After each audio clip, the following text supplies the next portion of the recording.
કે જે કામ બોરિંગ લાગે છે એ કામ જ બદલાવ લાવે છે અને તમારી તૈયારી દરમિયાન સૌથી બોરિંગ કામ જો કોઈ હોય તો એ છે રિવિઝન કરવું.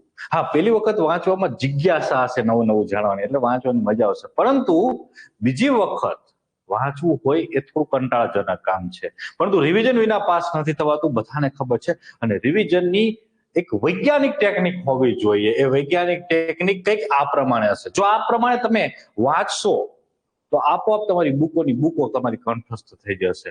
તો એ કઈક વૈજ્ઞાનિક ટેકનિક આવી છે કે તમે જે દિવસે જે વાંચો છો એ સુતા પહેલા સાંજે ક્વિક રિવિઝન કરીને અડધી કલાકમાં પતાવી દો. બીજા દિવસે સવારનું તમારું જે શેડ્યુલ હશે એમાં પહેલા આવીને એક કામ કરો કે જે તમે ગઈકાલે વાંચેલું છે શેડ્યુલમાં પહેલા જે વાંચી કાઢો અને આ ક્વિક 1 કલાકની અંદર પતી જવું જોઈએ.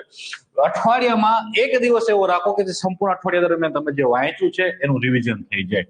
અને મહિનામાં 3 થી 4 દિવસ એવા રાખો કે જે તમે વાંચ્યું છે એનું આખા દિવસ રાખો, એ તમારું કામ પતાવી દેશે. મહિનાનું રિવિઝન ના હોવું જોઈએ.